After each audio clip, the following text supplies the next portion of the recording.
नहीं है, हरिद्वार रायवाला से बिलोंग करती हूँ और वेस्टीज को मैं काफ़ी सालों से जानती थी, वैसे तो बाय नेम।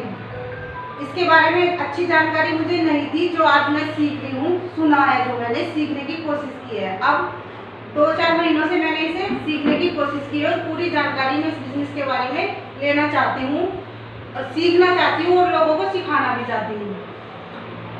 आपसे करीब 3-4 साल पहले हस्बैंड के पास कोई आए थे कि चलो भाई, मेरी बीमारी की वजह से ही कि हम लोग इधर उधर की दवाइयाँ बहुत खाते थे, कि भाई चलो तुम इधर उधर की ना खा के सिर्फ वेस्टीज के सप्लीमेंट यूज़ करो।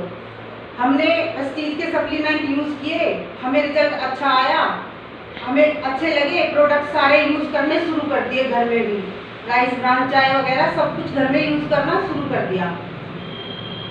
तो बिजनेस के तौर पे हमने इसे कभी नहीं लिया, क्योंकि हमें कुछ चाहिए ही नहीं था। बिजनेस हमारे पास पहले से ही एक सेटेबल बिजनेस था। हम शांतिकुंज, हरिद्वार शांतिकुंज में हस्बैंड कंस्ट्रक्शन का बिजनेस करते थे, वहाँ से हम सब कुछ पा चुके थे। हमारे पास सब कुछ था जो एक इंसान को चाहिए, आराम की लाइफ हम जी रहे थे। हमारे पास गाड़ी, घर, सब कुछ था। सब लोग सोचते हैं कि हमें वेस्टीज से ये चाहिए वो चाहिए, हमें चाहिए ही नहीं था, हमें पहले से ही सब कुछ था। तो हमने सोचा कि हम सिर्फ अपना ये जो प्रोडक्ट है वो यूज़ करेंगे। हस्बैंड को बाद में जानकारी हुई कि बिजनेस भी अच्छा है, हम कर सकते हैं। हस्बैंड ने इस काम को करना शुरू किया, उन्हें अच्छा लगा। मैं उन्हें रोकती रही, क्योंकि मुझे नेटवर्क मार्केटिंग में बिल्कुल भी विश्वास नहीं था, मुझे बिल्कुल पसंद नहीं था ये सब काम करना।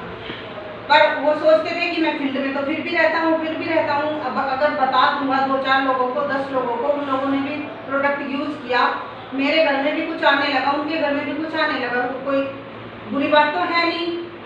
उन्हें बिजनेस की पहले से ही जानकारी थी। पैसे के लिए सभी की इच्छा होती है, आदमियों के मन में ज़्यादा पैसे की इच्छा होती है, औरतों की अपेक्षा कि चलो पैसा कहीं से भी आए, हमारे पास तो आ रहा। हम लोग कंफर्ट जोन में रहते हैं, अंदर घर में बैठना पसंद करते हैं हम लेडीज को। आदमी को पता है कि हम कैसे लाते हैं, कहाँ से लाते हैं, तो उन्हें लगा कि पार्ट टाइम में कहीं और से भी पैसा अगर आ ही रहा है तो आने में क्या बुराई है।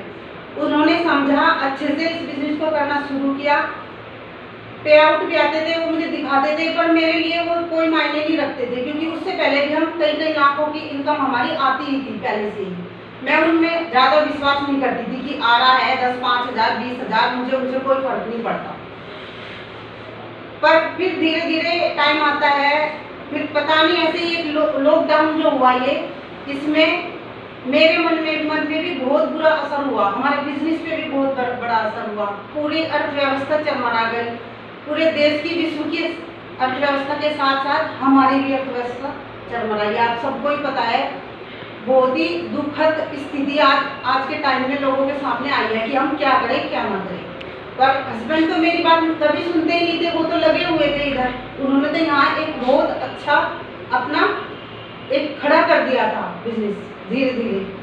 फिर उन्होंने अचानक ही 1 महीने के अंदर ही यहाँ आके अपना ये डिस्ट्रीब्यूटर सेंटर खोल लिया।